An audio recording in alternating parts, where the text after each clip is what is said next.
എല്ലാവർക്കും എൻ്റെ ചാനലിലേക്ക് സ്വാഗതം. വാത്സല്യത്തിലേക്ക് സ്വാഗതം. ഇന്ന് നമുക്ക് ചോറിന് കൂടെ കഴിക്കാൻ ഒരു പച്ചടി ഉണ്ടാക്കാമേ. അതെങ്ങനെ ഉണ്ടാക്കുന്നതെന്ന് നോക്കാം. അതിനായിട്ട് തൈര് എടുത്തു വച്ചിട്ടുണ്ട്, ഉള്ളി, പച്ചമുളക്, ഇഞ്ചി, ഒരു വറ്റൽമുളക്, കരിയാപ്പില. നമുക്ക് പാത്രം ചൂടാക്കിയിട്ട്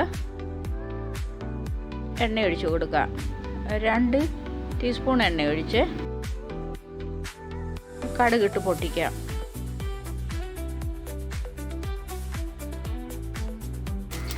കടുക് പൊട്ടി വന്നേ നമുക്ക് മുളക് മുറിച്ചിടാം. മുളകും കൂടെ മുറിക്കാം. തീയ മീഡിയമാണ് വെച്ചിരിക്കുന്നത്. ഇനി ഉള്ളി ഇട്ട് കൊടുത്തു. കൂടെ തന്നെ പച്ചമുളക് അതിന് കൂടി ഇട്ട് നമുക്കൊന്ന് വഴറ്റിയെടുക്കാം. കളറൊന്നും മാറണ്ട, ചെറുതായിട്ടൊന്ന് വഴറ്റിയാൽ മതി. പിന്നെ നമുക്ക് ഇഞ്ചി ഇട്ട് കൊടുക്കാം. കൊത്തി അരിഞ്ഞു വെച്ചിരിക്കുന്ന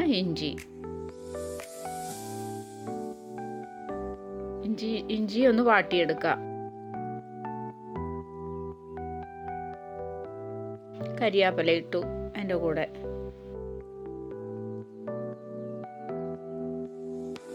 നമുക്ക് ആവശ്യത്തിനുള്ള ഉപ്പിട്ട് കൊടുക്കാം.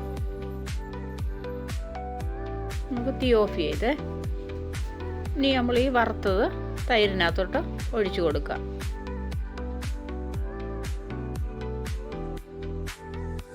പച്ചടി റെഡിയായേ. എല്ലാവരും ഇങ്ങനെ ഒന്ന് ഉണ്ടാക്കി നോക്കണേ.